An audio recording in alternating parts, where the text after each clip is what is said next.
After spending a few days exploring the capital of Yerevan, seeing the sights and taking day trips into the mountains, you can extend your vacation with an excursion to the village of Tatev. And getting there is an adventure in itself. Wow, it's so beautiful. The Tatev funicular, also known as the Wings of Tatev, holds the Guinness World Record for the longest non-stop double-track cable car, which means incredible views that will literally take your breath away.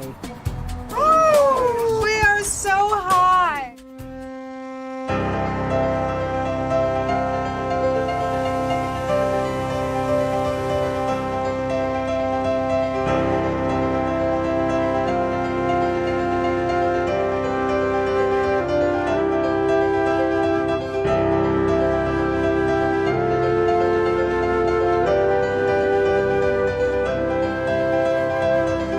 This amazing aerial tram takes you on the trip of a lifetime, traveling at 23 miles an hour for an unforgettable 10 minutes. At one point, you'll be 1,000 feet above the Borotan River Gorge and its rural village below. When you reach the top, you'll be on the edge of an ancient rocky cliff surrounded by gorgeous green mountains. Wow, that was one of the most amazing tram rides I have ever taken. And if you thought that was great, wait till you see what's next. Perched on the edge of the gorge is the medieval monastery of Tatev. Its centuries-old stone block walls stand tall, a necessary feature of the past, but not so formidable to present-day tourist invasions. This is beautiful. How old is it? 10th century. And the name of it is? Tatev. In Armenian, Tatev means wings.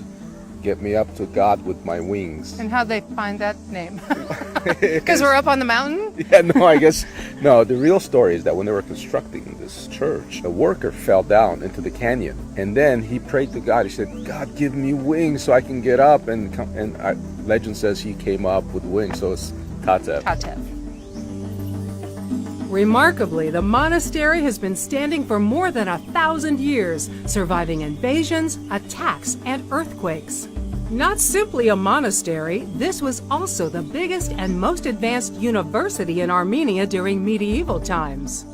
In the 14th century, it not only taught math and religion, it contributed to the advancement of philosophy, music, astronomy, and science. As you're exploring, definitely look into the original oil mill, now fully restored as an interactive museum.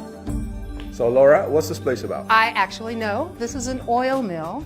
They used to put seeds in this thing right here. They'd get an animal to push the stick around. The stone would go around and it would crush the seeds to make oil. Now, do you know what kind of oil they would make?